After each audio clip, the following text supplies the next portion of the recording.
What is your personal investing strategy for 2025? How are you allocating your money? What's your goal? I just put an LOI on a piece of commercial real estate. Oh, no, we just went to contract on it. Oh, really? Yeah, Congrats. it's going through zoning, and if we get through due diligence on it, we'll start developing it. What's the goal in mind with this real estate? 40 years. Yeah, it won't be for me. I'm not doing it for me. I'm doing it for my grandkids. So my son-in-law runs all our real estate, Rachel's husband, and he and I are having a blast. And he'll run it, and someday, I mean, it's a wonderful piece of property, and it's a large deal, and it'll take a decade plus to build it all the way out. Oh, And really? so, yeah, it's several pieces of, Yeah. it's from retail on the front, some office in the back, and that kind of stuff. What's It's a your- hotel on it? That kind What's of your thing. secret to getting a good deal? On that deal, that particular one, I don't know that I really got a great deal. I usually buy stuff at south of 70% of retail appraisal. In that one, I am doing something I don't usually recommend. I'll just be authentic. On that one, I got a good price on it. It'll appraise for more than I've got it tied up for, I think. But what I'm really betting on, it's right on the edge of the growth ring, and so I'm just betting on it's a great long-term play. So it's a value purchase rather than a price purchase kind of thing. And in that particular case, if we were buying something that's a cash flow apartment right now or something like that, I'm just looking at ROIs and looking at net operating income. I'm looking at the cap rates and just saying, okay, what's my cash on cash, because I pay cash, and so what am I going to get out of this now, and how poorly is it managed, and can I get the occupancy rates up and so forth. How did the numbers shake out on this? And I'm also curious, obviously, you don't need to be doing any of this, but I'm curious, are you just like scouring LoopNet still? Like you're No, looking at deals, trying to find something, calling the person, like, hey, Our is guy- any I've offers got- on I've this? got- I mean, Winston, he does all. So you have people that are. They came in and said, "Hey, here's 4 or 5 things we got to look at," and I went down, drove the truck up on it, sat up on a piece of ground, and go, "Yeah, Checks out. traffic counts here. This feels good," and yeah, and I know exactly. I mean, I grew up in this area, so I've watched this progress for 50, 60 years. So I got a good feel for it that way. Feasibility studies in my gut, and so. And then we go and we do all the other stuff too. So we'll do all the stuff during due diligence. But no, I'm not scouring it. But I do. I just love messing with real estate. I grew up in the business, and it's the thrill of the chase, and the building stuff is fun, and and the numbers are great. It's a great return on investment. What sort of return do you look for? Most of our commercial stuff, when it's built out and everything, would be. It's going to have an IRR up in the 20s, but a cash on cash would probably be 12, 14 most of the That's time. fantastic. Yeah, that's something like phenomenal. that. But the IRRs, I mean, including your depreciation schedules, your appreciation, and all that stuff, that's the IRR, right? Internal rate of return. And so, we want that to be up in the 20s or 30s, easy. But there's a hassle factor involved in all that stuff that you don't have. Mutual, if I want to throw something in an index fund, I can make, 11, 12, the last 2 years, 23, 24, but, and not do anything hardly. Just open the computer screen and look at it. But this stuff you actually have to work on. So I always laugh when people say real estate's passive. That's just stupid to me. There's nothing passive about it.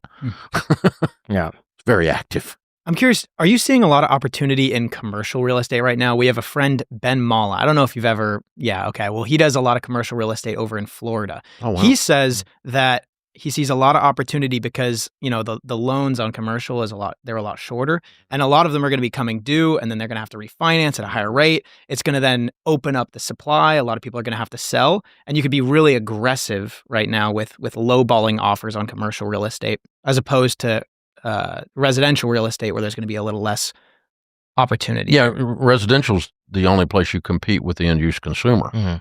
When you're in commercial, you're competing with other B2B. So it's your other player is an investor. So everybody's looking for a deal, but nobody's looking to pay an emotional white picket fence for my Yorkie in the backyard price. Right. You don't have that with an apartment complex. It's just crunch the numbers. The numbers is the numbers, and the per unit, what are these things selling for per unit, and what's that moving for, or what's office space doing right now, given that some people are working at home, and how much of it's empty, and what's the future of that, and so on. So you just kind of got to play those things through, but you don't really have the same competition. That's why I tell people, the beginning investor, they say, I want to buy a duplex and live in one side and rent out the other. Two problems with that. One is your tenant's next door. And two is when you get ready to sell it, the buyer is probably not an emotional buyer, a retail buyer. It's probably another investor, and which means wholesale by definition. And so it doesn't, you're probably not going to see the same appreciation rates on something that the investor market is your pool for resale. Yeah, I would agree with that. So I did that. I got a duplex, and did I just step in? I was very lucky. That was the first place that I was really like trying to house hack and get by. And so I basically got this place for no money whatsoever. I went in, I fixed it up, I then refinanced it. I pulled all my cash out, so I had $0 of my own money in this. And with the rent from the other unit and paying down the mortgage, it was a free place for me to live in the middle of Los Angeles. But I also got very lucky. I loved the tenants next door. They were awesome. So for me, that worked out really well. But I do agree with you on the appreciation aspect of that. Looking back from a price standpoint, I would have made more appreciation buying a single family home. But in that case, it worked out really well from getting the rents.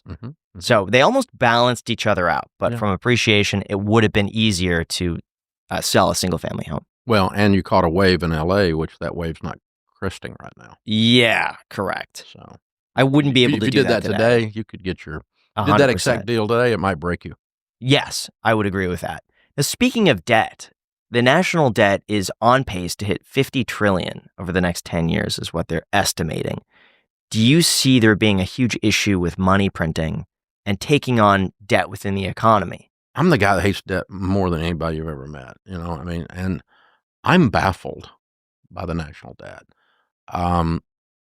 Because, when I first started in my 30s, there was books out that the world was coming to an end, right? Bankruptcy 1994 or something? A guy predicting that hockey stick in the debt was going to dry up the money supply, and it was going to crash. It was going to, squeeze the life out of the economy, choke it down, and that the interest rates, that the interest that the U.S. is paying out of their budget line items is far exceeding most other things in the budget, and the thing was gonna flip over mathematically, and we're all gonna die.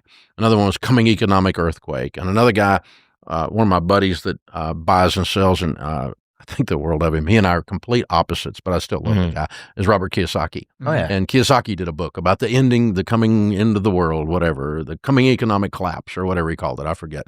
And so, and it didn't happen. It's kind of like me predicting the coming economic prosperity for the last 6 quarters, but it didn't happen. So, everybody. And the other thing I've noticed, there's a lot of people writing books on the end of the world to do this stuff. And as I've gotten old, I've noticed that old white men really have this desire for the world to come to an end. I don't know what the problem is, but they keep bringing me these. They keep sending me these manuscripts that are half typed out, looks like something from a movie, right?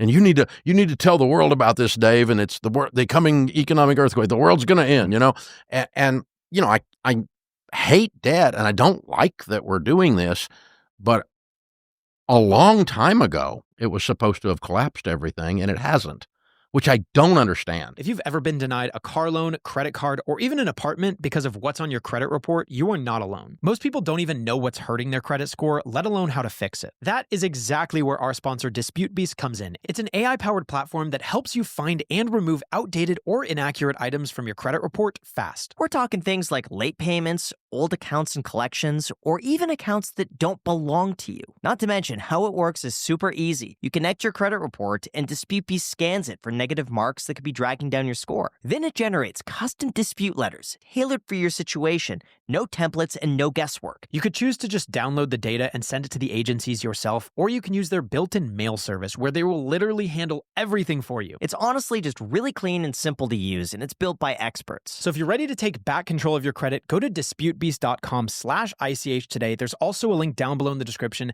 disputebeast.com/ICH. Guys, they will literally handle everything for you. If you're dissatisfied with your credit, they will do all of the research, let you know what's going wrong, and they will fight for you. disputebeast.com/ICH. Thank you so much to DisputeBeast for sponsoring this clip.